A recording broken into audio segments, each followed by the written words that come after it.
안녕하십니까. 지난 시간에 이어서 기관에 관련된 적중 예상 문제 203쪽 226번부터 풀이하도록 하겠습니다. 전자제어 연료 분사장치에서 연료 라인 내의 잔압이 저하하는 고장이 원인이 아닌 겁니다. 압력 조절기가 불량하다. 압력 조절기가 너무 낮게 된다고 하면 잔압이 유지가 안 되겠죠. 원인이 되는 겁니다. 체크밸브가 불량하다. 체크밸브는 어떤 역할을 하냐면 어느 한 방향으로만 액체가 흐르고 그 다음에 어느 반대 방향으로는 흐르지 못하도록 하는 건데, 만약에 이 체크밸브가 불량하다고 하면 마찬가지로 어떻게 될까요? 반대 방향으로 흐르게 되면 압력이 유지가 안 돼서 잔압이 유지가 안 되는 원인이 되니까 2번도 고장의 원인이 되고요. 연료탱크가 불량하다. 연료탱크가 불량하다고 해서 잔압하고는 무관한 내용이 되겠습니다.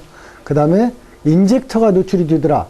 이것은 마찬가지로 잔압이 유지하지 못합니다. 그래서 정답은 226번의 정답은 연료탱크의 불량이 되겠습니다. 나머지 1, 2, 4번은 전자제어 연료 분사장치에서 잔압을 유지할 수 없는 그런 고장 원인이 되겠습니다.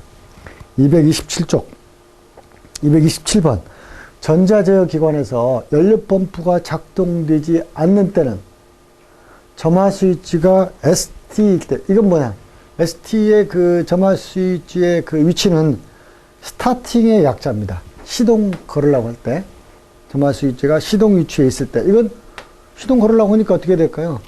펌프가 작동돼야 되겠죠? 그 다음, 점화 스위치를 오프해서 ON으로 했을 때, 이때는, 현재는 작동하지 않는 걸로 되어 있어요. 왜냐하면 이미 잔압이 유지가 되어 있는데, 그 유지된 잔압되어 있는 그 연료, 관 내에다가 연료 탱크에서 연료 펌프가 작동을 하게 되면 그 힘을 누르고 연료를 압송을 해야 되기 때문에 연료 펌프에 부담도 갈 뿐더러, 그 다음에 기존의 잔압이 잘 유지되고 있는데 추가로 연료가 들어가서 압력이 더 추가가 되면 혼합비가 농후해지게 됩니다. 혼합기가. 그래서 점화 스위치를 오프해서 ON으로 했을 때는 연료 펌프는 작동되지 않습니다. 또 작동되는 때를 보면 또 3번, 점화 스위치가 ON이고 켜져 있고 엔진이 규정 이상 회전할 때, 그러니까 엔진이 뭐 30rpm 1분당, 그러니까 시동 걸으려고 할 때 그 엔진의 회전 속도 정도 될 거예요. 그런 때는 당연히 연료 펌프가 작동을 해야 되겠죠. 그 다음, 점화 스위치가 켜져 있고 ON이고 공기가 흡입이 감지될 때, 공기 흡입이 감지된다는 얘기는 그 공기 유량 센서에서 그 공기가 들어온다는 걸 알 수가 있거든요. 공기가 들어오려면 어떻게 될까요? 피스톤이 움직여야 된다는 얘기니까, 피스톤이 움직인다는 얘기는 바로 엔진이 회전한다는 얘기가 될 겁니다. 그래서 227번의 정답은 2번, 점화 스위치를 오프해서 ON으로 했을 때 이때는 동작을 하지 않는다. 연료 펌프가 2번이 되겠습니다. 그 다음 204쪽 228번 문제. 전자제어 연료 분사장치에서 연료 라인 내에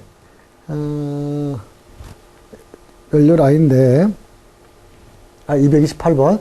엔진은 과열하지 않는 상태에서 방열기 내에 방열기가 지금 뭡니까? 영어로 하면 우리가 쉽게 아는 영어로 라디에이터가 되겠습니다. 라디에이터 내에 기포가, 물방울이 뽀글뽀글 올라온다. 빅포가 생겼을 때 설명으로 맞는 것은, 라디에이터에서 물방울이 뽀글뽀글 올라오는 걸 발견을 했다? 이건 어떤 문제점이 있을까요? 서머스택. 이건 뭡니까? 우리말로 수온 조절기죠? 수온 조절기가 기능이 불량하면 기포가 생길까요? 그건 아니고요. 열어야 될 때 제대로 안 열어주고 닫아야 될 때 닫아주지 않으면 기관의 정상적인 운전을 할 수가 없는 것 뿐입니다. 실린더 헤드 가스켓이 불량하면, 이때가 기포도 생기고 오일이 있는 부분에 가스켓가 잘못되어 있다고 하면, 샌다면 어떻게 될까요? 오일이 실린더 안으로 들어와서 연소를 하게 되고, 그때 배기의 색깔은 흰색 또는 회색의 그 연기를 띠는 것이 이런 그 가스켓의 불량으로 인해서 혹시 엔진 오일이 시린더 내로 흡입돼서 연소를 하게 되면 그러한 연기를 색깔을 내는 그 배기가스가 색깔이 되겠습니다. 크랭크 케이스 압축 누설, 이건 전혀 관계가 없죠. 냉각 수량이 많다, 그런다고 해서 기포가 생기진 않습니다. 방열기가 불량하다, 라디에이터가 불량하면 뭐 새거나 뭐 그러겠죠. 그건 아니고요. 시린더 헤드 가스켓이 불량하면 기포도 생기고, 심한 경우 엔진 오일까지 그 연소가 되면, 엔진 오일까지도 냉각수에 들어오게 되면 냉각수 자체에 또 기름띠가 보입니다. 기름띠가. 이런 경우는 헤드 가스켓 또는 헤드 시린더 헤드와 관련된 정비를 해야 될 겁니다. 228번은 2번이 되겠습니다. 229번. 디젤 기관의 노킹 발생 원인으로 가장 적당한 것은 연료 분사 시기가 빠르면 노킹이 발생을 합니다. 그러면 연료에 공기가 들어있을 때 이건 뭐 시동이 불량하거나 출력이 적어지겠죠. 압축 공기 온도가 너무 높을 때 이건 자기 착화가 잘 돼서 노킹 발생이 안 됩니다. 착화 제한 기간이 짧을 때 마찬가지로 자기 착화가 유리해서 노킹이 발생 않고요. 압축비가 상승하면 가솔린에 비해서 자기 착화가 잘 돼서 노킹이 발생하지 않는데, 분사 시기가 빠르면 연료 디젤 노킹 발생 원인이 됩니다. 답은 3번이 되겠습니다. 자, 230번. 전자제어 연료 분사 장치의 가솔린 엔진에서 칼만 와류 형상을 이용한 장치는, 이건 230번은 뭘 요구하는 그런 그 문제일까요? 이건 공기 요량 센터를 물어보는 내용입니다. 영어로 에어 플로우 센서. 에어 플로우 센서가 여러 가지 그 종류가 있는데, 맵 센서 타입이 있었죠.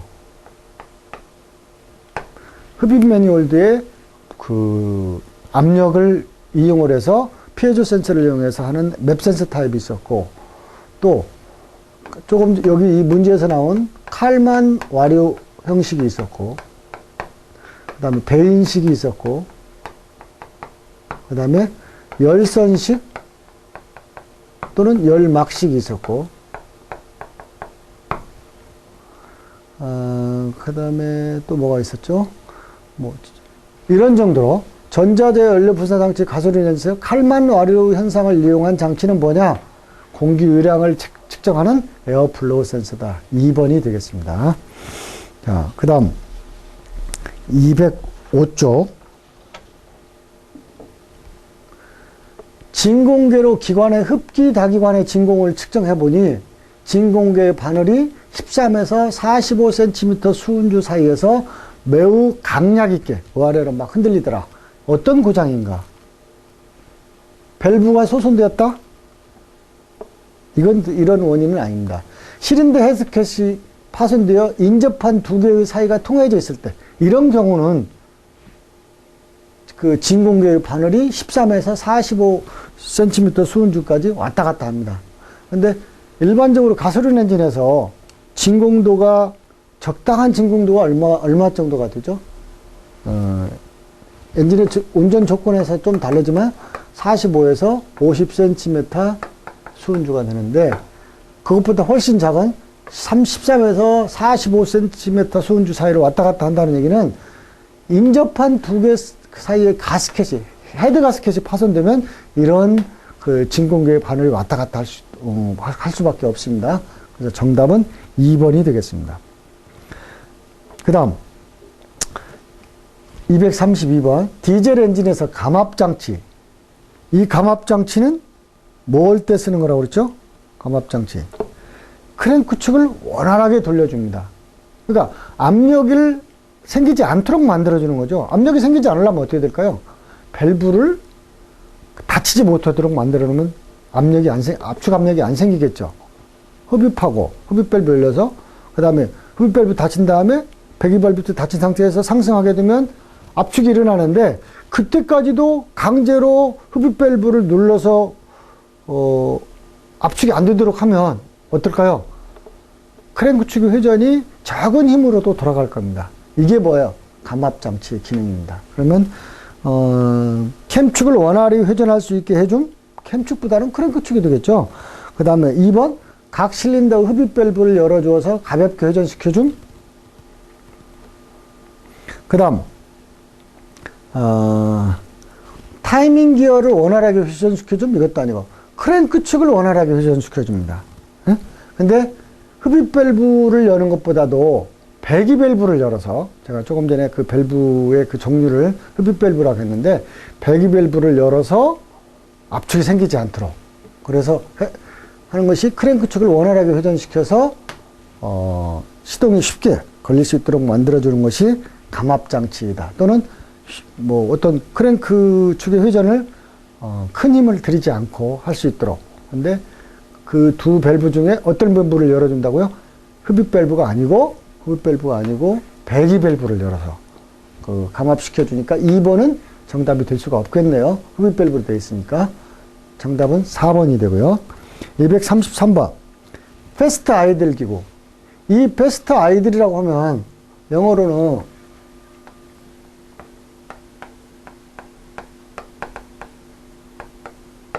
말 그대로 공전 속도가 빠르다는 얘기입니다. 패스트 아이들 기구. 이런 경우는 어떤 때 이런 그 역할을 하게 되나요? 패스트를. 우리가 일반적으로 아침에 가솔린차를 시동을 딱 걸게 되면 평상시 주행하는 속도의 경전 속도가 그 저속 공회전 속도가 자동차가 시동만 걸려 있을 때요. 주행하지 않고 보통 몇 RPM 정도 될까요? 1분당. 적으면 한 500에서 많으면 그 주행 중에는 한 850이나 800rpm 정도 될 겁니다. 그러니까 일반적인 아이들이 뭐 많아봤자 500에서 850rpm. 여긴 약간의 플러스 마이너스 5차는 있습니다. 근데 패스트 아이들이라고 하면 최소한 이것보다는 더 높은 RPM. 그러니까 우리가 아침에 시동을 딱 걸면 1000rpm 막 넘어가는 경우가 있겠죠. 그게 뭐예요? 패스트 아이들이라고 그래요. 정상적인 그 공전 속도보다는 더 빠르게. 그 이유는 뭘까요? 뭐 때문에? 그건 단순히 기관이 데워지기 전에, 워밍업 되기 전에 엔진의 공전 속도를 높게 하기 위한 기구이다. 다시 말하면, 기관의 워밍업 되는 그 시간을 처음에 시동 딱 걸자마자 높은 RPM으로 회전시켜서, 빠른 시일 내에 정상적인 공전 속도, 빨리 엔진을 데워주기 위한 일종의 그런 그 장치가 패스트 아이들 지구다라고 생각하면 될 겁니다. 정답은 몇 번이 될까요, 그러면? 4번이 되겠네요. 4번이 되겠어요. 자, 그 다음, 234번. 전자제어 장치의 차량의 연료펌프 설명 중 틀린 것은 그랬어요. 연료탱크 내장식은 소음, 증발가스 억제 작용을 한다. 요즘 대부분의 전자제어 연료 분사 장치인 경우는 연료펌프가 어디에 있나요?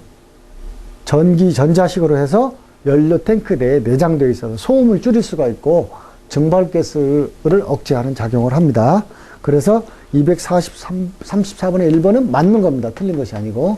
그 다음 두 번째, 체크 밸브는 제시동성을 향상시키고 하여 시동 정지 후에도 압력을 유지시킨다. 이 압력 유지시키는 걸 뭐라고 그랬죠? 조금 전에 잔압을 유지한다고 그랬죠. 문제 풀이할 때 잔압이라는 말이 나왔죠? 그때 체크 밸브와 하는 일이 잔압을 유지를 한다. 그 다음 릴리프 밸브는 연료 라인 내 압력이 규정압 이상으로 상승하는 것을 방지해 준다. 이것도 맞습니다. 릴리프 밸브는 연료 라인 내의 압력이 규정 이상으로 상승되면 바이패스를 시켜줍니다. 다시 되돌려주는 연료 탱크로. 그 다음 연료펌프는 시동 스위치가 IG 이그니션 상태에서 항상 회전한다. 어느 때 회전한다고 그랬죠? IG 언 상태에서도 공기의 흐름을 감지를 하거나, 그게 뭡니까? AF 센서의 흐름이 흘러간다는 센서의 센싱이 있거나, 아니면 RPM 신호가 들어왔을 때만이 이 상태에서도 추가적으로 공기의 흐름을 감지하거나 엔진의 회전수, 적당한 회전수, 크랭킹 회전속도 될 겁니다. 감지를 안 하면 연료 펌프는 어떻게 될까요? 작동을 하지 않습니다. 그러니까 틀린 것은 뭐냐? 연료펌프는 수동 스위치가 IG, 이그니션 상태에 있을 때 항상 회전한다? 이게 잘못된 겁니다. 4번이 되겠습니다. 그 다음 235번. 노즐 시험기에서, 노즐 시험기는 어떤 거 될까요, 이건 디젤 연료가 되겠죠? 연료 분사장치. 디젤 연료 분사장치 시험기에 의한 시험 과정으로 맞지 않는 거. 틀린 거 지금 얘기하는 거죠. 노즐 시험 시 사용하는 경유는 그 비중이 0.82에서 0.84 정도가 좋다. 경유 일반적으로 0.8 정도의 비중을 가지고 있습니다. 자, 시험 시 경유의 2번. 온도는 20도씨 전후가 좋다. 이거 너무 높아도 안 좋고 너무 낮아도 안 됩니다. 20도씨가 좋습니다. 그 다음 3번. 노즐 시험은 분사량과 분사 시기를 시험한다. 아닙니다. 노즐은 분사량과 분사 시기를 시험하는 게 아니고 분사가 어떻게 잘 되고 있느냐, 어떤 각도로 되느냐, 혹시 분사한 후에 뚝뚝 떨어지는 후적이 없느냐, 분사 개시 압력은 얼마냐, 이런 걸 측정해 온 것이 노즐 시험기지, 분사량과 분사 시기를 시험하는 것은 별도로 인젝션 펌프 테스터기라는 게 있습니다. 노즐 시험기, 노즐 테스터기는 아닙니다. 그러니까 정답은 몇 번이 될까요? 3번이 되겠죠. 나머지 핀틀 구멍형 노즐은 노즐 시험기로 완전히 측정되나 스로틀 노즐은 스트로보스코프를 변형하면 더욱 정확하게 판단할 수 있다. 이것도 맞는 거고요. 노즐 시험은 분무의 모양, 그 다음에 상태 등을 시험한다. 아닌 건 235번에 3번이 되겠습니다. 이건 누가 한다고요? 인젝션 펌프 시험기, 테스터기가 한다는 얘기입니다. 236번. 이행정 사이클 디젤 기관의 소기 방식으로 틀린 것은 루프 소기 방식, 횡단 소기 방식, 단류 방식은 있는데 복류 소기 방식이라는 것은 없습니다. 그래서 정답은 2번이 되겠고요. 그 다음 소기가 뭔가요? 여기서 소기, 이행정에서. 이미 타버린 그 시린더 안에 남아있는 가스를 청소한다고 보면 될 거예요. 배출도 시키고 그 순간 새로운 혼합기를 흡입하는 그런 과정이 일종의 소기 겸 흡기 과정이 될 겁니다. 237번. 디젤 노크 방지책으로 맞지 않는 거. 압축비를 상시킨다. 자기 착화가 잘 되니까 어때요? 1번은. 노크 방지책이 됩니다. 분사 개시 시에 분사량을 적게 한다. 이것도 노크 방지책이 됩니다. 연료의 착화성을 좋게 한다. 더욱더 노크가 일어나지 않겠죠? 그 다음에 5번. 연료 입자 크기를 가능한 작게 분사한다. 이렇게 되면 어떻게 될까요? 분사돼가지고 착화되는 지연 시간이 짧아지니까 노크가 발생하지 않고요. 착화 기간을 길게 한다? 이건 무조건 노크가 노크가 발생될 수밖에 없습니다. 정답은 4번이 되겠네요. 노크 발생 원인이 되는 거죠. 238번. 배기량이 1200cc인 이행정 기관에 1회 폭발 시에 양을 구하라. 이렇게 되어 있네요. 단 평균 유효 압력은 8kg/제곱센치이다. 1의 양은, W는 압력에다가 체적을 변한 걸 곱해준 것이 1의 양입니다. 그러니까 이때 P가 뭡니까? 평균 유효 압력이 8이죠. 곱하기 V는 몇 cc예요? 1200cc죠. 9600 킬로그램 중 여기가 센치였으니까 센티미터인데 답은 뭘로 나와 있어요? 메타로 나왔죠? 그럼 어떻게 해야 돼요? 나누기 100을 해주면 얼마가 됩니까? 96이 나오겠죠? 96 킬로그램 중 메타로 고쳐줘서 답은 1번이 되겠습니다. 1은 그때의 압력에다가 변화된 체적을 곱한 것이 1양이라고 보면 됩니다. 아니, 100일량을 곱해주면, 체적이 아니고요. 100일량을 곱해주면 그때 1이 나오는 겁니다. 그래서 평균 유효 압력 8, 그 다음에 100일량 1200cc 하면 1회 폭발 시 양을 구하라. 근데 이행정기관이나 사행정기관이나 1회 폭발 시 1은 같을까요? 틀릴까요? 똑같습니다. 폭발을 했다는 가정하에서 했을 때는 어찌됐든 간에 평균 유효 압력에다가 배기량을 곱하는데 그때 센티메타를 메타로 고치니까 96이 나온 겁니다. 답은 1번이고요. 그 다음 239번. 어느 자동차용 디젤 기관이 2000rpm으로 회전할 때 출력이 100마력이면 축에서 발생되는 토크, 회전력은 몇 킬로그램 중 몇 타인가? 단, 회전수는 2000rpm. 여기 나왔네요. 그 다음에 N이라고 하는 것은 정미 출력입니다. 그때 100마력이 나온다 했을 때, 아마 여러분들 이런 공식을 지난번에 한번 적어드렸을 거예요. PS는 716분의 TN이라는 공식이 있었어요. 이때 T는 회전력, 토크, N은 회전수, RPM. 이런 공식이 있었는데, 여기서 PS는 이미 나와 있고, 우리가 알고자 하는 게 뭐예요? 지금 T만 알고 있으면 되겠죠? T는 공식이 어떻게 돼요? N분의 716 곱하기 PS가 되겠죠? 그러면 N이 얼마입니까? N이 2000rpm. 716 그때 출력이 얼마야? 100마력이라고 그랬죠? 100. 그리고 다음에 이제 이 값이 나오겠죠? 값이 얼마 나왔어요? 여기서 35.8이 나왔습니다. 이 값이 35.8. 토크가 얼마냐고 물어봤죠? 킬로그램 중 몇. 답이 몇 번인가요? 그러면 35.8. 아까 1번이 되겠네. 그죠? 1번이 정답이 될 겁니다. 35.8. 35kg 중 몇 타? 1번. 계산 문제가 좀 몇 개씩 나오네요.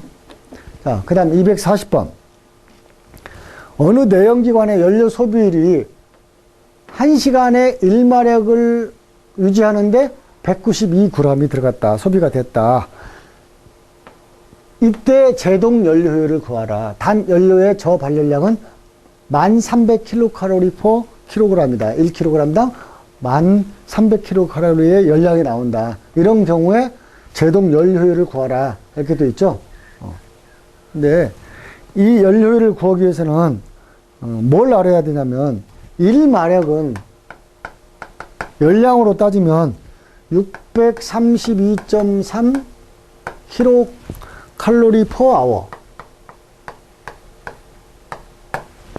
이런 공식이 있거든요. 그러니까 이 N이라고 하는 것은 제동 연료율 N이는 F2분의 곱하기 여기 뭘로 표시했나요? HO로 표시했네요. 저 발열량을. 그 다음에 632.3 곱하기 10의 3승.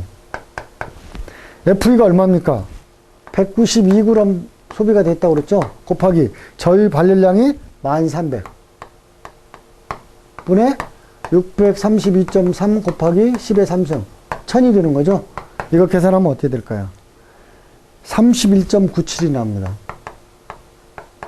답은 몇 번이에요? 31.97. 답은 4번이 되겠네요. 그죠? 답은 4번.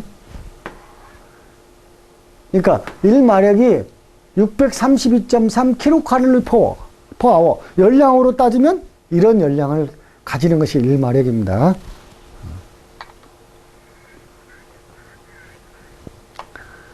자, 그 다음 241번.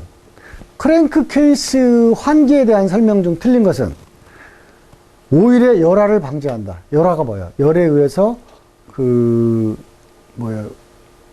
오일 자체가 변하는 것이 열화가 될 겁니다. 그 다음, 대기 오염을 방지한다. 크랭크케이스 환기. 크랭크케이스 환기시킨다고 바로 오래전에 그 자동차 기관에서는 바깥으로 바로 빼냈습니다. 환기가 안 되면 안 되는데. 그러면 바로 뭐가 돼요? 블로바이 가스 등등이 HC가 그대로 외부로 방출되니까 대기오염을 일으켰거든요. 이것도 대기오염을 방지하는 역할을 하고요. 환기가. 자연식과 강제 환기시켰다. 이것도 맞습니다. 송풍기로 환기시킨다? 이런 크랭크케이스 환기하는 방법은 없습니다. 답은 4번입니다. 242번. 윤활유의 SA, 미국 석유기술협회죠. 미국 자동차기술협회.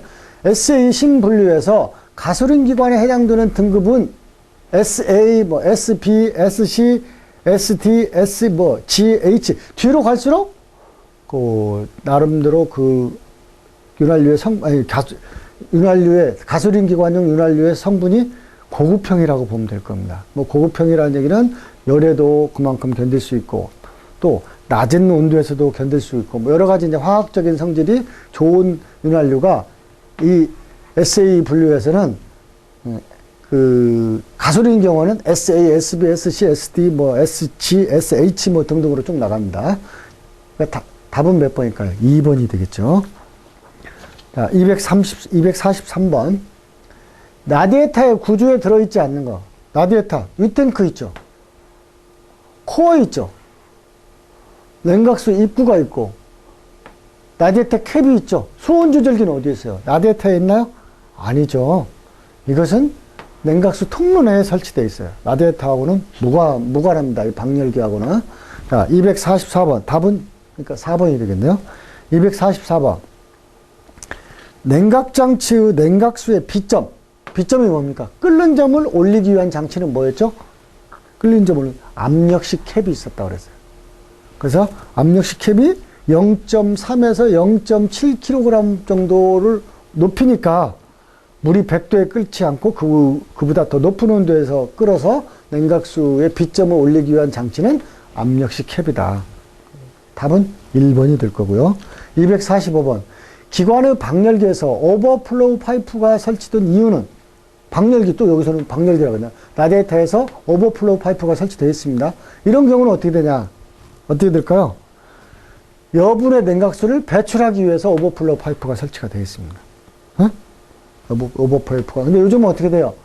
이 파이프가, 보조탱크하고 연결이 돼서 안에 압력이 너무 많아지면 보조탱크로 열려서 들어가고, 또 안에 압력이, 냉각수 순환계통의 압력이 낮아지면 거꾸로 보조탱크 것이 밀려서 어디로 와요?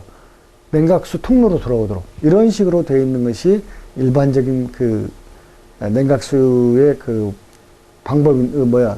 순환 방법입니다. 답은 뭘까요? 여분의 냉각수를 배출하는 것이다. 245번의 정답은 4번이 됩니다. 246번. 승용차의 펜벨트의 장력은 벨트를 중심으로 엄지손가락으로, 이게 벨트다. 엄지손가락으로 10kg 눌렀을 때 과연 이 사이로 얼마만큼 들어가야 되느냐, 벨트가. 그걸 말하는 건데, 얼마 정도가 적당하냐면요, 13에서 20mm 정도 들어가면은, 그러니까 벨트가 이렇게 있으면 손으로 여기 10kg 힘으로 눌렀다면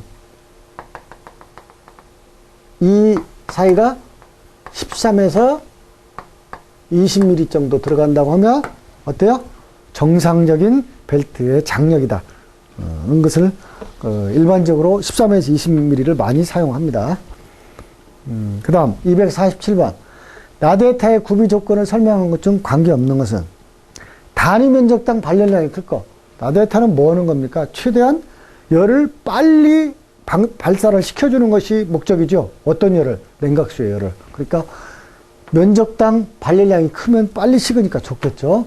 그 다음 냉각수 유동이 용이할 것. 냉각수가 흐르는데 어떤 저항이 있으면은 그만큼 또 냉각장치로서 역할을 못 하는 것이니까. 또 가볍고 작으면 강도가 클 것. 가벼우면 좋겠죠. 엔진의 차량의 무게가 가벼워지니까. 냉각수 온도가 일정할 것. 그러나 공기 흐름 저항이 클 것.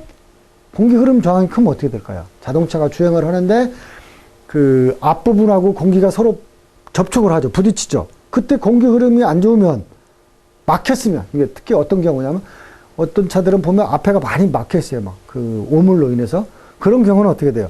냉각도 덜 될 뿐더러 또 자동차가 주행하는데 공기로 인한 저항을 많이 받아서 필요 없이 힘이 낭비가 되는 그런 현상이랍니까? 정답은 2번이 되겠습니다. 248번.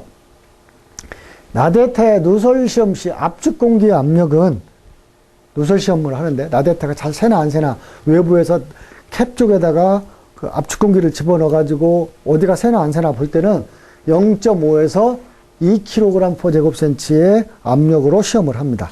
압력으로. 정답은 2번이고요. 249번. 기동전동기에 대한 설명 중 틀린 것은? 기동전동기 틀린 거예요. 기동전동기는 기동전기의 전기자 코일, 영어로는 아마추어 코일입니다. 그 다음에 계자 코일, 필드 코일은 병렬로 접속되어 있다? 이건 이제 분권식 전동기를 얘기하는 건데, 일반 모터. 근데 우리 스타팅 모터라고는 기동전동기는 순간에 많은 힘을 써야 되는 그런 그 전동기이기 때문에 어때요? 전기자 코일과 계자 코일을 직렬로 연결해서 접속해서 큰 힘을 얻도록 되어 있으니까 틀린 것은 4번이 되겠습니다. 병렬이 아니고 직렬이다. 그 다음 250번. 211쪽이 되겠네요. 기동전동기의 전자석에 풀인 코일이 좀 어려운 문제인데요. 풀인 코일은 잡아당기는 코일이고, 홀딩 코일은 그 잡아당긴 걸 유지하는 그 코일이거든요. 영어로 풀. 이건 뭐냐면 시동모터에 전원을 넣어가지고 돌리는 순간 피니언계라는 기어가 툭 튀어나옵니다. 튀어나와서 그 플라이휠에 있는 링기하고 물리게 되죠. 그게 풀인 작용이에요. 잡아당기니까. 그 코일의 접속은 어떻게 되어 있느냐? 직렬로 접속이 되어 있다. 직렬로. 그 다음 251번. 홀딩 코일이라고 하는 것이 또 있어요. 여기서 이제 홀딩. 이 홀딩 코일은 병렬로 접속이 되어 있습니다. 풀인 코일은 직렬이고, 병렬 접속은 홀딩 코일이다.